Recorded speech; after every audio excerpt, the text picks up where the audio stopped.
बात है, तुम जो कह रहे थे उससे आगे का साल। तो उसको जो था बहुत दौलत हो गई, तो उसने कहा आप सुकून ढूंढना है।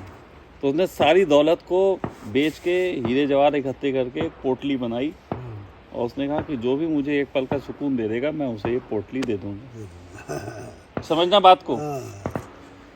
तो वो जगह जगह गया और कहीं कोई उसे सुकून ना दे पाए, पोटली व्यर्थ। एक बार किसी ने बताया कि इस गांव में एक पागल आदमी रहता है शमशान घाट में बाबा टाइप का, वो तुम्हें कुछ कर सकता है।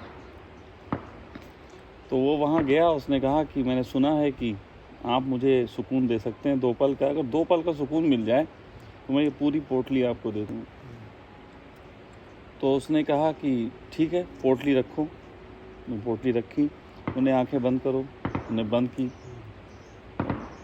और बंद की तो वो पोटली उठा के भागा। वो आदमी नाक खोले देखा पोटली उठा के भाग रहा, वो उसके पीछे पीछे। अब वो भगाए उसको, पूरे गांव के चक्कर 2-4 लगाए पड़ा, भगाए पड़ा। और उसके बाद जो है उसने जाके एक जगह पोटली फेंक दी और पेड़ के पीछे छुप गया। अब वो आया, उसने पोटली देखी, बड़ा सुकून मिला तो लेके भाग गया था, गुंडा बदमाश ये वो। फिर वो पीछे से बाहर निकला, उसने कहा सुकून मिला। तो कहानी का सार ये है, धर्म के गोरख धंधे से गुजरे बगैर तुम सत्य के दर्शन कर ही नहीं सकते, क्योंकि गोरख धंधे से गुजरते गुजरते तुम्हारा मन गिरता है। गोरख धंधे से पहले तुम्हारे पास मन होता है और उस मन से तुम परमात्मा नहीं देख सकते। इस गोरख धंधे में तुम्हारा मन मरता है, गुरुओं पे श्रद्धा करके तुम्हारा मन मरता है, ध्यान करके मन मरता है, योग करके मन मरता है। 12 साल बुद्ध को कहाँ मरवाने में लग गए थे? 12 साल गोरख धंधे में ही मरवा रहे थे। तो धन्यवाद दो इन गुरुओं का जिन्होंने गोरख धंधा फैलाया। ये मारते हैं बहुत अच्छे ढंग से तुम्हारी, और उस मारने के बाद तुम्हें जो है सत्य के दर्शन होते हैं। तुम मरवाने से घबराओ मत।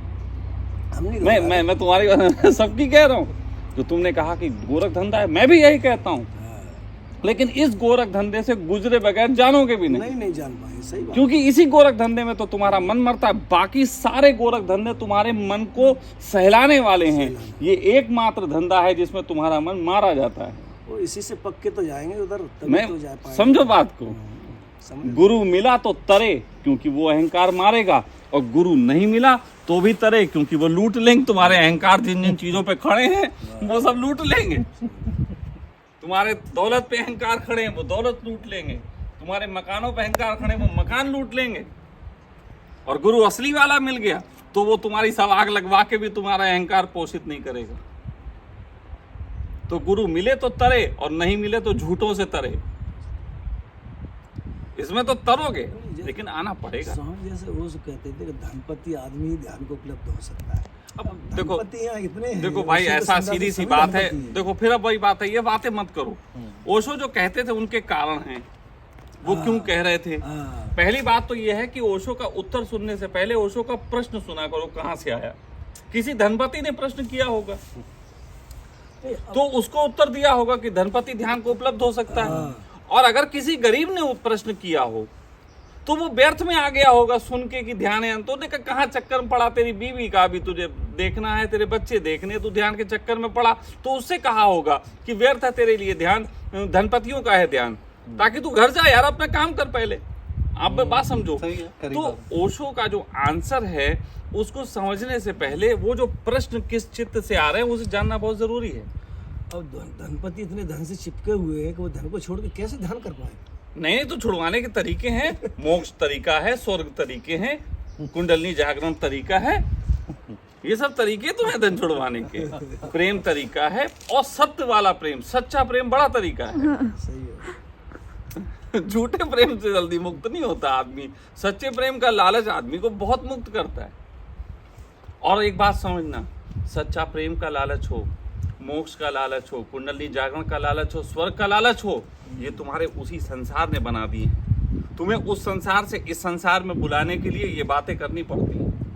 जब तुम यहाँ आ जाते हो फिर लंबी कहानी के बाद कहना पड़ता है सही बात कि ऐसा कुछ होता नहीं। जैसा तुम स्वर्ग खोजते हो वैसा है ही नहीं, जैसा तुम भगवान खोजते हो वैसा होता नहीं। वो वहाँ कोई सच बात तो यह है कि तुम्हारी कल्पनाएं छीन लेने का आयोजन है ये सारा। कल्पनाएं देने का नहीं, छीनने का है। लेकिन छिनवाओगे कैसे? पहले कहते नहीं, तुम पहले 10 में उलझे होते हो, 10 बातों में, तो 10 बातों से 5 बातें निकाली जाती, मोक्ष, कुंडली, जागरण, सहस्त्रार्थ, 5-6 निकाल लिए।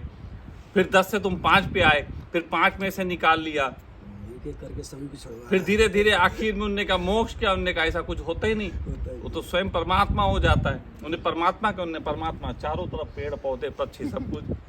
लो, पहले तुम्हें इकट्ठा किया, बाद में आग लगा दी, कर दिया सारा, ब्रह्म विलीन हो गए तुम। तो लेके जा ही नहीं सकते। देखो, मैं फिर समझो बात, रास्ता मोक्ष का ही है। सदगुरु मिले तो तरे, नहीं तो झूठों से तरे, ये याद रखना। और एक बात सुनो, तरता जो आदमी है उसकी ऊर्जा पे बात है। सच्चा मिल जाएगा तो भी सच्चा ही कोई शिष्य होगा जो तर पाएगा, और झूठे गुरु मिल जाएंगे वहां पे भी एक सच्चा शिष्य होगा तो वो खुद तर जाएगा। जैसे कि पत्थर पूजने वाले भगवान हो जाते हैं और पत्थर वहीं पड़े रहते हैं। मांग तो प्रभु, हम तो एक ही बात जानते, कोई मांग वहाँ रखो ही मत, सब मांगे छोड़ दो, बकारी मत मांगो। दूसरे दुष्ट हैं, सुनना मेरी बात, अब ये बहुत कीमती बात कह के जा रहा हूं, अपना लेना। दूसरे दुष्ट हैं, दूसरे अच्छे हो जाएं, ये भी मांग है, ये भी तो मांग है। क्यों हो जाएं अच्छे?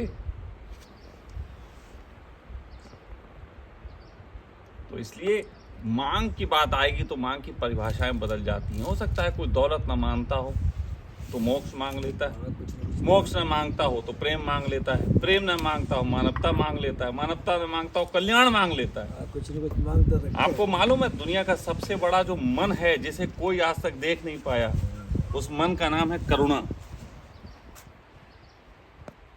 करुणा सबसे बड़ा मन है।